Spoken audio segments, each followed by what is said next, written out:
কুদ্দুস, এত বড় একটা আমের সিজন চলে গেল, এখন বললে রোগী টুগী আসলো না। যে ডাক্তার আছে A B C D E F G doctor. Kadam Ali রে, আমার তো একটা ভালোই সমস্যা হয়েছে রে। কেন কি হয়েছে ভাই? আমার ওই অসুখটা 6 মাস ধরে ওষুধ খানু, এখনো ভালো হয়েছে না। এই যে তোমার ওই অসুখটা এখনো ভালো হয়নি, ভালো ডাক্তার দেখাওনি নাকি? ভালো ডাক্তার দেখাও। মেলা ডাক্তারে দেখানো রে ভাই, কিন্তু কোনো কাজ হলো না। তোর কাছে কোনো কি ভালো ডাক্তার আছে? আরে ভাই তুমি কি বলছো? আমার কাছে যে ডাক্তার আছে A B C D E F G doctor দেখ পর্যন্ত পাস। ভ্যালের ভুই সব পাস করে চলে গেছে। ইন্ডিয়া, পাকিস্তান, ভারত সব পাস করে আমার সাথে আইছে। চলো আমার সাথে, ডাক্তারের কাছে লিয়ে যাচ্ছি, দেখো। চল চল চল চল চল চল। কি রে কুদ্দুস, এত বড় একটা আমের সিজন চলে গেল, এখন বললে রোগী টুগী আসলো না।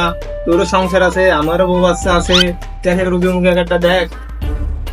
ডাক্তার সাহেব, এই যে একটা মক্কেল আসছে। রে কুদ্দুস, আজকে মনে কর গোটা বছরের যা মনে কর পুষের দরকার, দুজনা পুষির বুঝতে চাইছিস।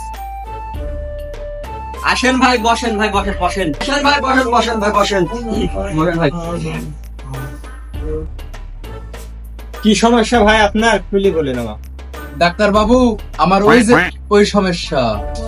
আমি এমবিবিএস ডাক্তার, আমি মিয়ানমার থেকে এই জাত আমি এসেছি। আর আপনার কি অসুখ আমি বুঝতে পারবো না, আপনি বলেন।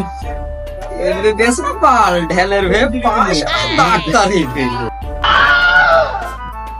আপনার তো ওই অসুখ হয়েছে, তাহলে তো আপনাকে চেক করতে হবে। দেরি করছেন কেন ডাক্তার বাবু? তাড়াতাড়ি চেক করেন আমাকে। এটি আবার যে কিভাবে ব্যবহার করতে হয় তাও তো জানেনি, আবার ডাক্তারের চেম্বারে বসছি। আল্লাহ জানে মায়েরই কি খাবার নাকি। হ্যালো গুগল, হেডফোনের মতন ওটা কিভাবে ব্যবহার করে? আচ্ছা আমি দেখছি।